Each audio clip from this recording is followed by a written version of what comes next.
Graça e paz, Deus abençoe a todos. Estamos de volta com o livro de Provérbios e nós estamos no capítulo 13, o 13º capítulo do livro de Provérbios. Nesse capítulo, nós temos dois versículos que falam basicamente sobre o mesmo tema.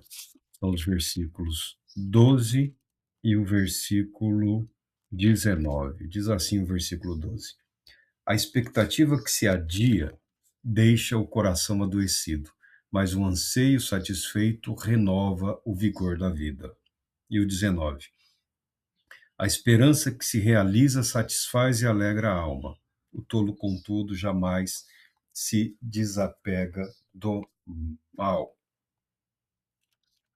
Na versão que eu tenho aqui da Almeida, a esperança que se adia faz adoecer o coração. E o 19, a mesma coisa. O desejo que se cumpre agrada a alma, mas o apartar-se do mal é abominável ao pecador. A esperança de tudo que é relacionado à fé, de todas as manifestações espirituais do ser humano, a fé, a esperança e o amor são três poderes. São três poderes da alma ou do espírito humano.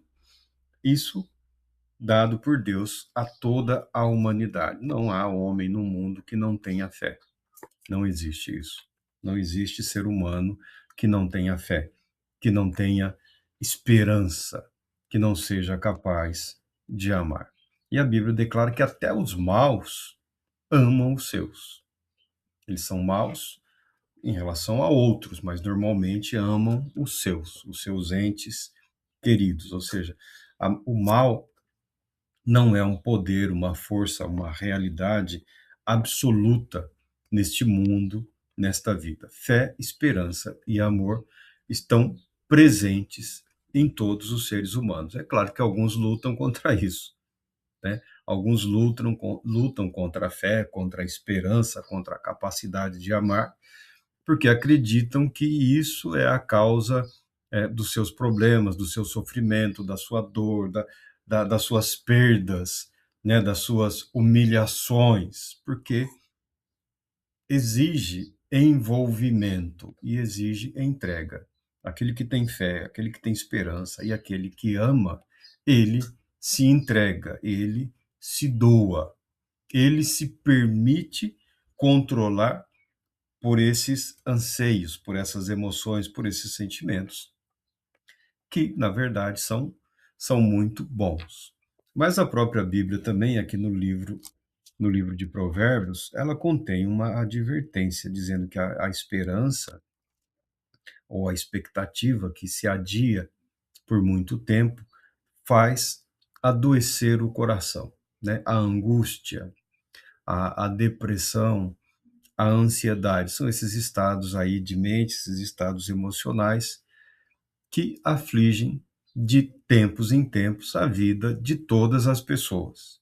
Não são também um mal absoluto, na maioria das vezes, são consequências. A chamada tristeza, o desalento, o desencanto, o sentir-se esquecido, abandonado, deixado de lado.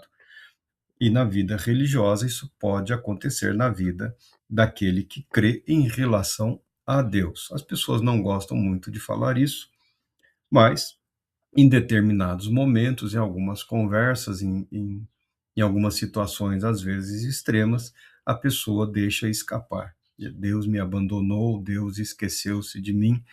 Isso não é para mim, isso não é para a minha vida. Não é bem assim. O que a Bíblia está orientando, o que a Bíblia está chamando a nossa atenção, sempre deixando sempre evidente que o livro de Provérbios tem o objetivo de cultivar e de celebrar a sabedoria. Muitas pessoas sofrem não é por conta da fé ou por conta da esperança. Muitas pessoas sofrem por terem permitido que as suas vidas sejam governadas por expectativas completamente fora da realidade. A pessoa cria expectativas incompatíveis com ela mesma, incompatíveis com o seu ambiente, incompatíveis com a sua capacidade. incompatíveis com o plano e o propósito de Deus para a humanidade. A verdade é essa. E quando não veem esses sonhos, essas esperanças, essas expectativas realizadas por Deus em suas vidas, vem o adoecer, vem o sofrimento, vem a angústia, vem a ansiedade, vem a depressão. Como sair disso? Através da palavra de Deus, através da palavra da verdade, através da aceitação de que o plano e o propósito estabelecido por Deus estão muito além das nossas expectativas em relação à humanidade, em relação à sociedade, em relação a nós mesmos. Deus tem um plano muito bem elaborado que ele tem desenvolvido para nos conduzir à salvação plena e absoluta em Cristo Jesus por toda a eternidade.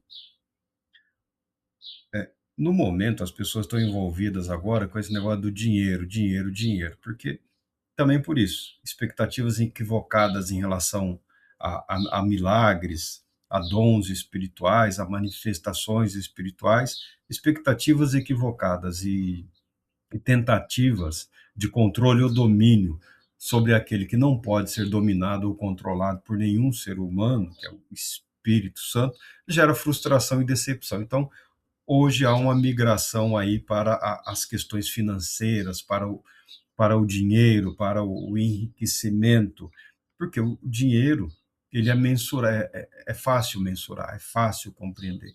Quando nós falamos de esperança, de fé, de milagres, elas são verdades, são valores absolutos. Agora, quando se fala de dinheiro, dinheiro, você pega o morador de rua, ele sabe o que é dinheiro. Você conversa lá com o banqueiro, ele entende a importância, a relevância e o poder do dinheiro. Por conta de uma série de frustrações, as pessoas estão tentando aí expressar a sua espiritualidade em termos de materialidade, que é culto às riquezas, culto a Mamon, culto a fortuna, essas divindades antigas aí que nunca, de fato, nunca de fato desapareceram. De tempos em tempos elas retornam e atualmente estão retornando aí maquiadas de teologia, de filosofia ou de revelação particular ou qualquer coisa desse tipo. Como fugir dessa angústia, como escapar dessa depressão, dessa ansiedade, dessa frustração em relação a expectativas, quando voltadas para Deus e não vemos o cumprimento delas? Primeiro, primeiro, que a palavra de Deus, ela não permite que ninguém se acomode, que ninguém fique parado, sentado, esperando que Deus resolva os seus problemas. Muito pelo contrário. A Bíblia nos orienta para que nós, com as nossas forças, com a nossa capacidade, procuremos resolver os nossos problemas. E Deus, na sua infinita graça, amor e misericórdia, coopera com essas coisas boas, coopera com essas decisões. O que Deus realizou de forma plena e absoluta pela humanidade é exatamente aquilo que a humanidade não foi, não é e nunca será capaz de realizar por si mesma: a salvação. O ser humano não consegue salvar a si mesmo. Deixando de lado as teorias esquisitas aí sobre salvação, importância ou relevância do papel do homem no contexto da salvação, a salvação é um dom de Deus, é algo que somente Deus pôde realizar e realizou através de Cristo Jesus. As portas estão abertas. Em Cristo Jesus somos chamados para a vida. Em Cristo Jesus somos chamados e convidados para sermos transformados, santificados, fazendo uso da justificação, que é outro dom de Deus, né? Justificados mediante a fé, temos paz com Deus. E é essa paz que muitas pessoas esquecem de usufruir. Pegando os contextos aí do Antigo Testamento, Jacó, né, patriarca, o patriarca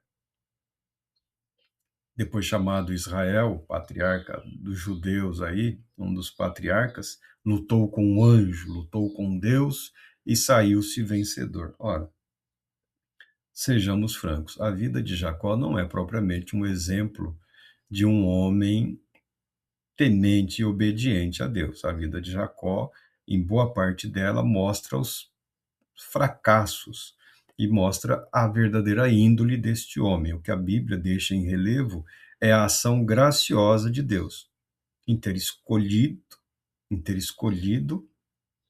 para a linhagem do descendente do Messias, do Cristo Jesus, o, o filho que não era o primogênito, para que prevaleça a vontade de Deus, não o talento, capacidade ou recursos humanos.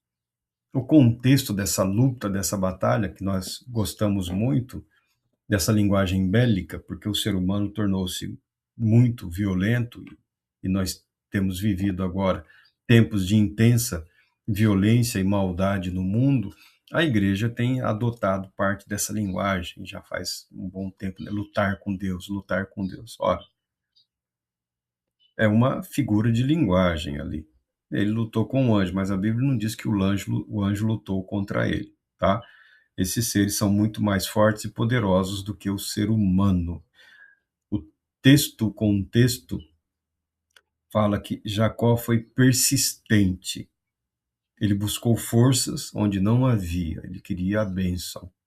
E Deus o abençoou. Se Deus abençoou um homem como Jacó, não existe absolutamente nenhuma dificuldade para o Todo-Poderoso Deus abençoar as nossas vidas. É isso que a Bíblia deixa em relevo. Se Jacó fez parte do plano da salvação da linhagem do Messias, isso evidencia que todo ser humano pode também fazer parte desse plano de Deus, fazer parte, ser agregado à família da salvação, à família da fé.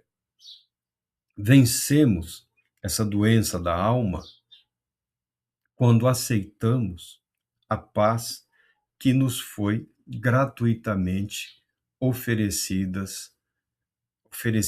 por Deus em Cristo Jesus. Justificados mediante a fé, temos paz com Deus, estamos pacificados. Se você quiser lutar contra a carne, contra o mundo, contra o maligno, contra os maus, contra os pecados, pode aí travar as suas batalhas, principalmente em oração, tá? Principalmente em oração, orando e vivendo, aceitando a paz, para que Deus possa conduzir a sua mente a um estado superior de compreensão da vida, em especial da nossa própria vida. Eu não sou muito favorável a investigações sobre a vida alheia. O desafio do cristão é viver a própria vida, viver a fé nele. Tem aí uns movimentos querendo impor a fé cristã para os outros, porque são preguiçosos, porque são covardes, porque são mentirosos, porque são farsantes, né? Querem uma sociedade pseudo-religiosa, legislações obrigando isso, aquilo outro, para que não se ofendam. Mas essas pessoas aí são doentes, essas pessoas não são o padrão do que foi estabelecido pela palavra de Deus como ministros do Evangelho, aqueles que levam a mensagem da salvação a todos, em qualquer lugar, a qualquer momento. Deus Todo-Poderoso te abençoe, te proteja e te conceda paz, muita paz.